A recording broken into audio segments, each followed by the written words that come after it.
He was stopped outside his own home, with neighbors calling the police and labeling him a threat, unaware that he was the head of Homeland Security. What he did next will astonish even the most seasoned observers. But let's start from the beginning. Mark Thompson parked his black SUV in front of his new home, savoring the moment. He had dreamed of this for years. A beautiful two-story house with a lush green lawn in an upscale suburban neighborhood. All of it was the result of his hard work and sacrifices. However, his joy quickly faded when he noticed an elderly neighbor across the street peeking at him from behind her curtains. She looked tense and shook her head disapprovingly. Mark pretended not to notice her gaze and continued unloading boxes. But within minutes, the neighbor, Mrs. Whitfield, appeared on her porch. She was gripping her phone tightly and speaking loudly, clearly intending for Mark to overhear. "Yes, he's here. Right in front of my house. I don't know what he's doing. Yes, it's definitely suspicious," she said into the phone. Mark frowned but chose not to react. Instead, he focused on bringing in his belongings, ignoring her. 10 minutes later, though, 2 police cars pulled up in front of his house. Their sirens flashed briefly before being turned off, but the sudden arrival of officers piqued the interest of the neighborhood. Several residents peeked out from their homes, and some stood by their fences, eager to see what was happening. The officers stepped out of their vehicles, their expressions a mixture of caution and suspicion. "Good evening, sir," one of them began, adjusting his utility belt. "We received a report about a suspicious individual on this property." Mark, furrowing his brow slightly, raised his hands in a conciliatory gesture. "Good evening, officers. This is my house. I just moved in." "Your house?" The second officer squinted. "Can you provide documentation to confirm that?" Mark sighed, but kept his composure. He reached into his pocket and retrieved his driver's license and the property deed, placing them on the hood of his car. "Here, everything you need." But the officers didn't leave right away. One of them scrutinized the documents while the other inspected Mark's car, checking the license plate and peering inside through the windows. Meanwhile, Mrs. Whitfield, who had been watching from her doorstep, loudly remarked, "I told you he doesn't belong here. This used to be a quiet neighborhood." Mark glanced at her, struggling to maintain his calm demeanor. Inside, he was boiling. He saw his daughters peeking out from the window, their faces anxious from the flashing lights and raised voices. His wife, Lisa, hurried out of the house holding a folder with additional paperwork. "What's going on here?" she demanded, approaching the officers. "This is our home. We moved in yesterday. Why are you interrogating my husband?" The officers exchanged looks, and one of them replied, "We received a call about suspicious activity. We need to make sure everything checks out." Lisa handed over additional documents proving their ownership of the house. After a quick review, one officer nodded. "Sorry for the inconvenience, Mrs. Thompson. Everything seems to be in order. You're free to continue." As the officers returned to their vehicles, Mark turned to Lisa. She looked upset, her voice trembling with anger. "Did you hear what she said? They called the police because you looked suspicious?" She fumed. Mark glanced back at his daughters, still standing at the window, scared and confused. He pulled Lisa into a reassuring hug and quietly said, "It's going to be okay. We're here because we've earned this. No one can make us feel like we don't belong." Meanwhile, Mrs. Whitfield, back inside her home, was already on the phone with a friend. "You won't believe what just happened," she hissed. "He said it's his house. We need..." The following morning, Mark noticed that his morning newspaper was missing, even though he was certain he had subscribed to it. Stepping outside to investigate, he saw the newspaper lying on Mrs. Whitfield's lawn, just a few steps away from her house. As usual, she was watching him from her window, her face full of irritation. Before long, Mark realized this wasn't the only issue. While playing in the backyard, his children discovered that part of the fence was damaged. Someone had clearly stepped on it during the night. Lisa grew concerned and suggested they install security cameras.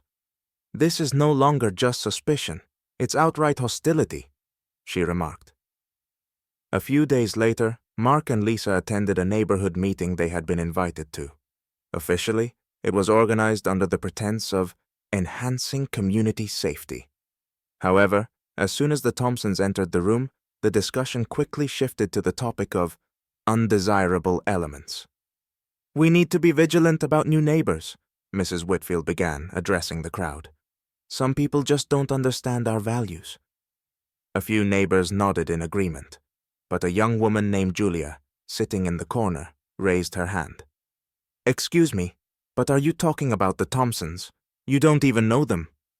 "This isn't about individuals," Mrs. Whitfield snapped. "It's about keeping our neighborhood safe."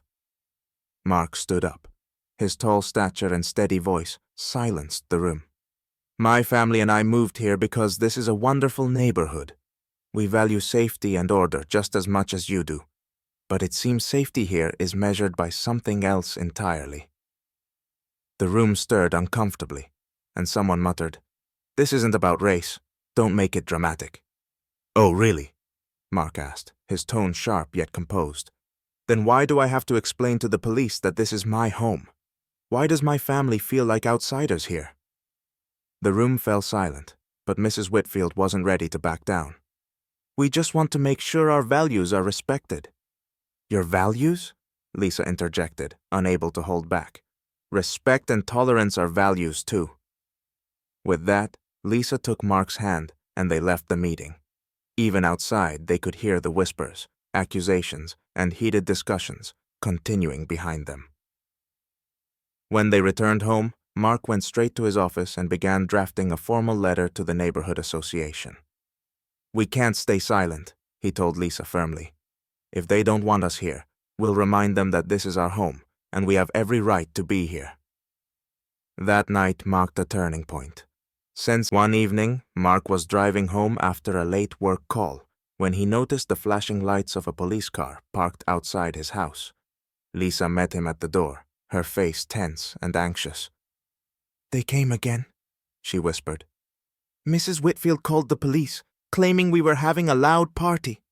But it was just the kids playing in the backyard." Mark walked inside calmly. His children sat quietly on the couch, their faces frightened. In the living room stood two officers. One of them, Captain Rodriguez, looked uncomfortable. Mark recognized him from their first encounter. "Sir, we received a complaint," Rodriguez began, his tone apologetic. "But I can see this is just a normal family evening." "Of course it is," Mark replied coolly. "This is the second time we've been accused of something we didn't do. Last time, you had to check my documents to confirm I lived here. How long is this going to continue?" Rodriguez lowered his eyes. The other officer mumbled something under his breath, avoiding Mark's gaze. Once the police left, Mark went to the window. Outside, a group of neighbors had gathered on Mrs. Whitfield's porch. Some of them, clearly pleased with the situation, watched the events unfold from a distance. The next day, Mark decided it was time to act. He wrote a formal letter to the neighborhood association, requesting a meeting. It was his opportunity to confront the hidden prejudice that had taken root. Lisa supported him, but expressed her concern. "Are you sure they'll listen?" she asked.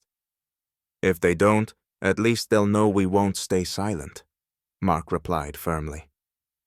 When the day of the meeting arrived, nearly the entire community gathered at the association hall. Mrs. Whitfield sat in a prominent seat, ready to repeat her accusations. But when Mark stepped forward, he revealed his true self. "My name is Mark Thompson," he began. "I've lived here for only a month, but I've already experienced the weight of your prejudice. To put an end to the rumors, let me tell you who I really am." He reached into his folder and pulled out his credentials, holding them up for everyone to see. "I am the head of Homeland Security. My duty is to protect the citizens of this country, including all of you, even if you see me as a threat." The room fell into stunned silence. A few people began whispering, while Mrs. Whitfield looked as though she'd been struck. "I am not your enemy," Mark continued. "I simply want to live here with my family in peace. Instead, we've faced bias and suspicion. We came here to be part of this community, not to destroy it." Julia, the young woman who had defended him at the previous meeting, stood up from the back of the room. "This has to stop," she said firmly. "We owe this family an apology." A few neighbors started clapping. Some approached Mark to shake his hand, expressing their regrets. Meanwhile, Mrs. Whitfield stormed out of the hall. A few days after the meeting, Mark and his family noticed a shift in the neighborhood's atmosphere. Some neighbors began greeting them on the street, while others made an effort to appear less hostile. However, Mrs. Whitfield continued to avoid them, clearly embarrassed by her actions. One evening, Lisa suggested hosting a dinner for the neighbors. "If we want to show we're ready to be part of the community, we need to make the first move," she said. Mark hesitated, but eventually agreed. They wrote invitations and distributed them around the neighborhood. Among those who accepted were Julia, a young couple with children, and a few elderly neighbors. Mrs. Whitfield, however, declined. The evening began surprisingly well. Neighbors enjoyed Lisa's homemade dishes, the children played together in the garden, and Mark shared stories about his work, keeping the tone light and informal. Julia proposed a toast. "To the Thompson family, who have shown us that openness and trust can change everything." The true turning point, however, came later.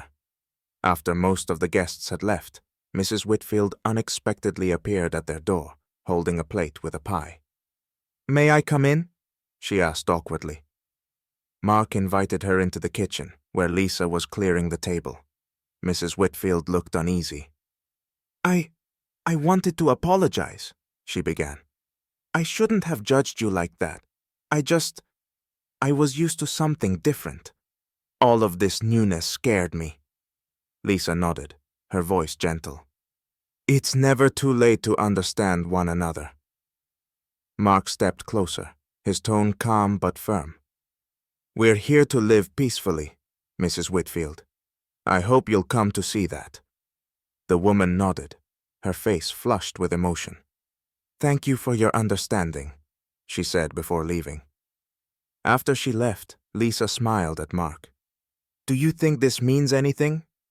"It's a start," he replied. News of the dinner and the changes in the neighborhood spread quickly on local social media.